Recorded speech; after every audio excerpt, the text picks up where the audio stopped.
Hello kaprobinsya, magandang umaga po sa inyong lahat. At ngayon po nandito pa ako sa bahay at nagkakapi. At pagkatapos ko po nito ay pupunta na po ako doon sa aking farm. At ang ang trabaho ko ay magpakain ng aso at saka yung manok. Pagkatapos ko po magpakain ng manok ay huli po ako ng manok gawa ng yung kasikpit ko po na farm. Kahapon nagreklamo siya kasi yung mga pananim niyang mais ay tinuka ng manok, kaya sabi niya huliin ko daw. Sa akin okay naman kasi nakiusap, naintindihan ko yung side niya kasi farmers din tayo kaya huliin ko po yung mga manok mamaya para hindi naman siya kawawa naman. Sana po samahan nyo rin po ako palagi at hindi po kayo magsawa sa pag-support sa aming vlog. At ako lang po mag-isa kasi si Tupi siya po ay mag-aral. Tapos yung asawa ko naman ay dito sa tindahan, siya po magpapantay ng tindahan, kaya po ako lang mag-isa. Sana samahan nyo rin po ako. Maraming salamat po at God bless po palagi sa inyo, and maraming salamat po sa inyo talaga. Tram, malayo pa ako, nasalubong na ako. Ayan, Tram. Ano yan, Tram? Dito na ako sa aming farm. Si Tram patakbo-takbo. Tram, masayang-masaya si Tram pag nandito na ako. Ayan, Tram, pakain tayo kan Tram at singsi. Kain mo na, Tram, ha? Si Tram. Yan, kain ka, Tram. Ito po yung makain nila, oh. Yan. Ay, oh, mamaya na. Hindi pa ito sa inyo. Ang Tram pa ito at saka kay ngisi. Yan. Ang ating lagayan ng pagkain, Tram. Teka muna. Hintay lang, hintay. Wala ng tubig na ubos na. Tapos ay punong-puno po itong mga tubig na ngayon wala na. Si Tram. Yan. Sarap ang ulam ni Tram. May mga buto ng manok at saka yung tinapa para sa ulam, tinapa.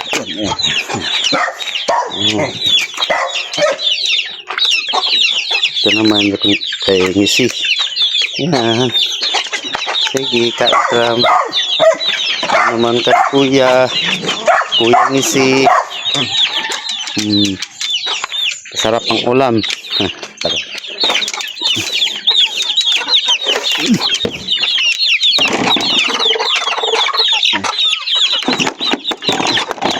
Kain na.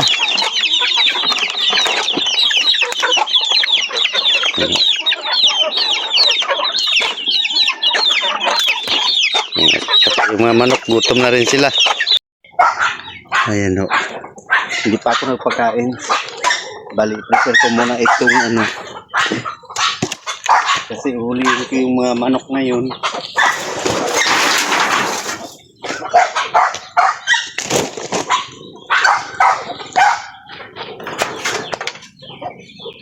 Bali, i-prepare ko muna itong yung manok.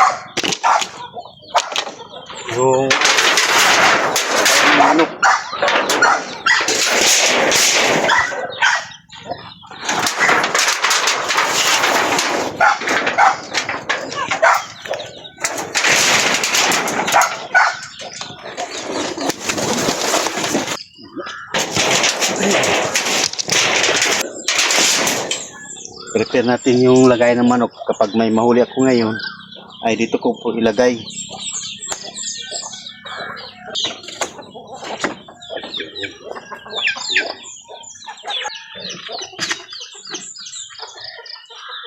Kailan, no? Kain tayo ngayon. Bago ako pumunta dun sa baba, kapis ng gulay ay kain muna tayo ng manok. baka maghuli ng manok.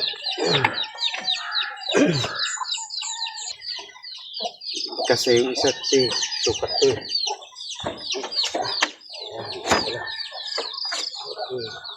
Kunin ko yung pagkain. Yan natin at ating ulihin.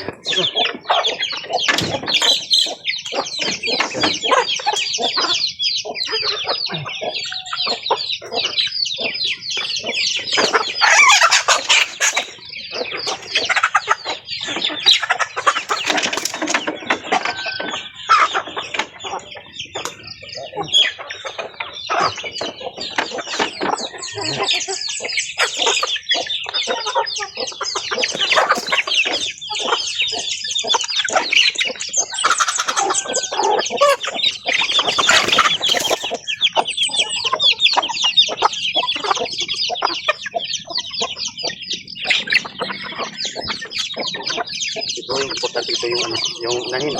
Kasi yan ang lakas mga kaskas.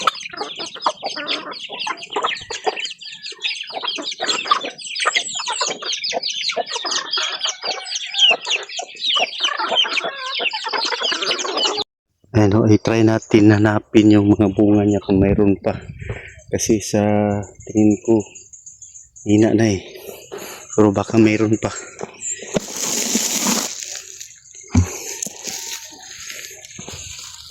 No, pain na rin po ito. At saka, wala na rin pong ulan. Magdilimang araw na po. So, try natin.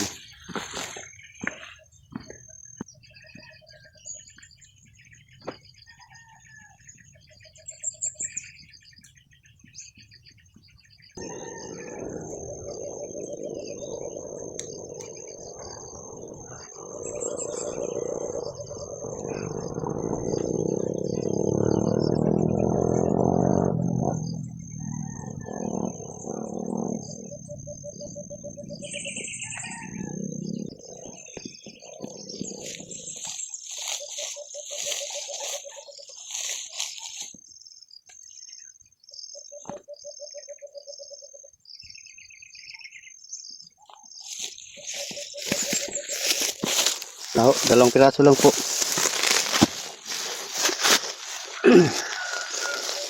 Ito lang po. Meron pa naman pero maliit. Ito lang yung pwede na. Ubus na. Dito naman tayo sa okra. Ayan. Ayan, dito na muna tayo sa okra.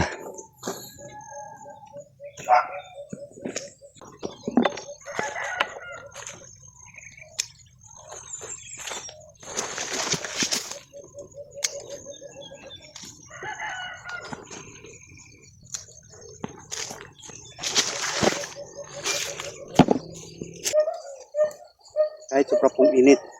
Pero mayroon pa rin po siyang bunga. Pang 5 araw na po ngayon itong init eh. Pero nagagawa pa rin niyang nakabunga po.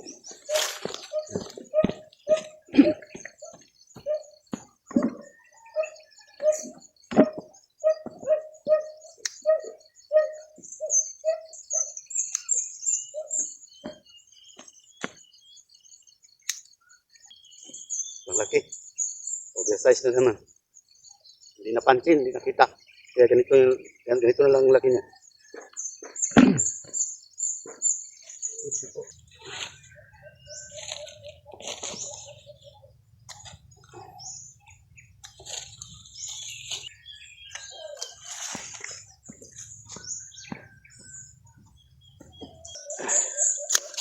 Hindi na ho gaano makita yung bunga niya.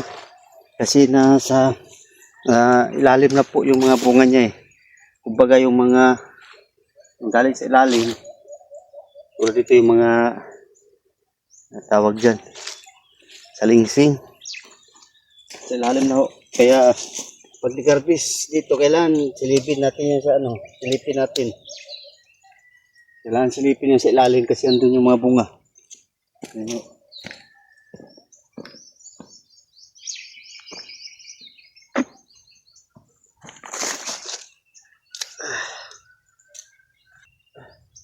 Yun po, sa ilalim po ito. Yun po, tapos na po tayo. Tapos na sa okra. At dito na muna tayo sa kalubang. Kalubang na po. Tapos na sa okra. Tingnan natin yung kalubang kung ano. Kung mayroon ba ang may bunga pa siya. Tingin ko ano. Kunti lang.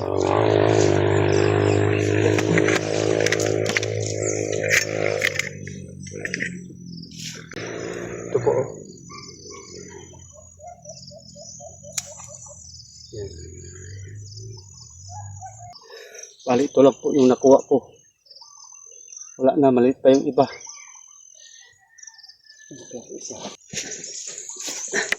Doon naman tayo sa sitaw. I-check yung sitaw. Madalang na yun pero mayroon pa siguro. Yan lang po ang harvest kong okra. Ito po yung kalubang. Kunti lang po yung kalubang. Ito naman yung okra. Ito yung kalubang. Kaunti lang po. Yan po. Ayan, dito na tayo sa sitaw.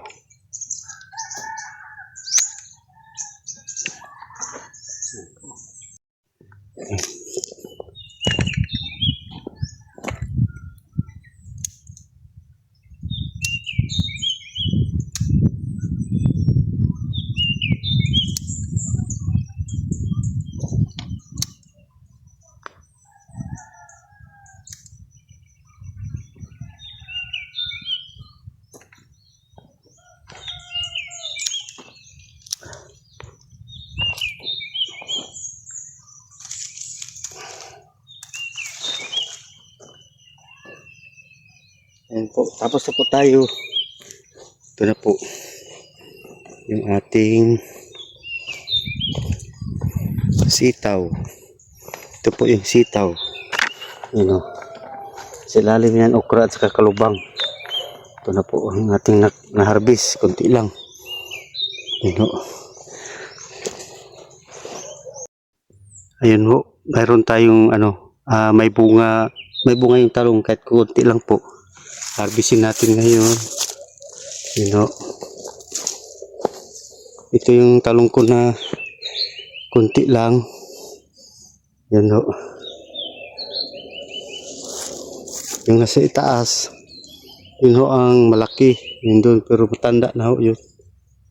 Dito naman yung risbak ko. Kaso lang ito lang yung nabuhay. Kunti lang po. Yan po o. Mga talong po. Meron siyang bunga. Yan. Kukunin ko na.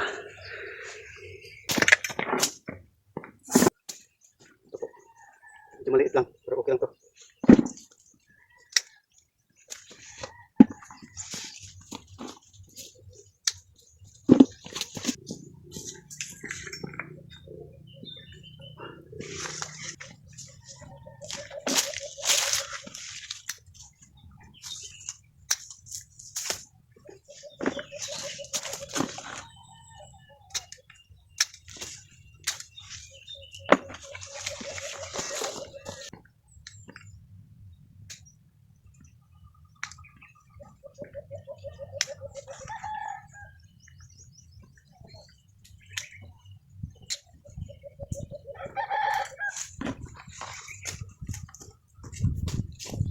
Ito lang, ikuha natin. Medyo maliit.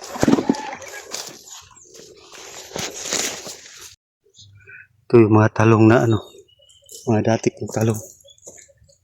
Tingnan ko lang kung mayroon pa akong makuha. Hindi pa inulan.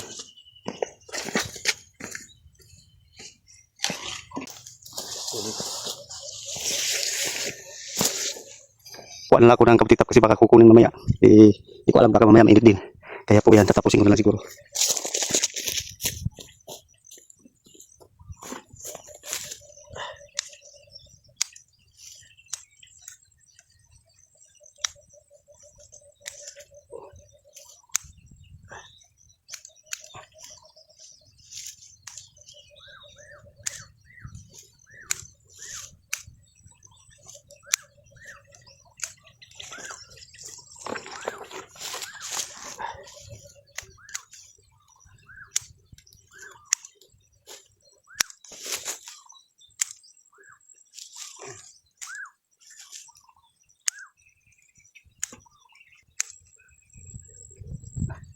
yung pangulas ko.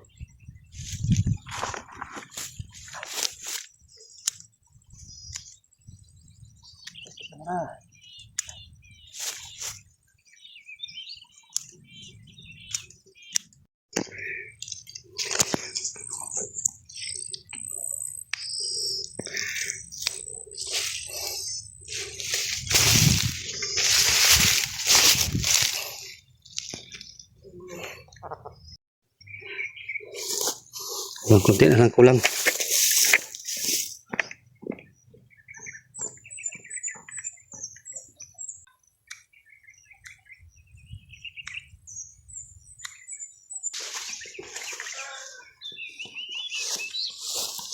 po. Tama na ito. At nakayanan din natin yung punuin ng isang balde, isang timba. Okay po. Punta na ako doon sa taas. Papainom pa ako ng aso. Tsaka yung manok po. Ayun o, dito na tayo sa itaas. At ngayon ako ay magpainom ng aso at saka yung manok. At saka lagyan ko po ito ng takip. Bago ko yung lagyan ng takip, painumin ko muna.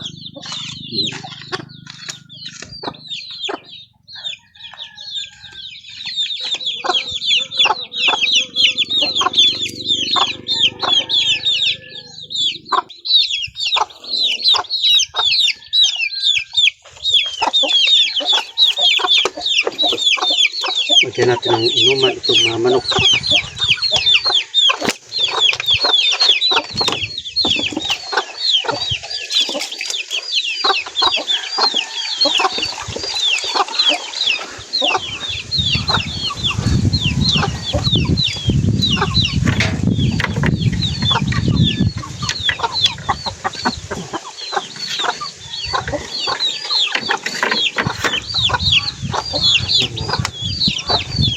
May mga isi po siya.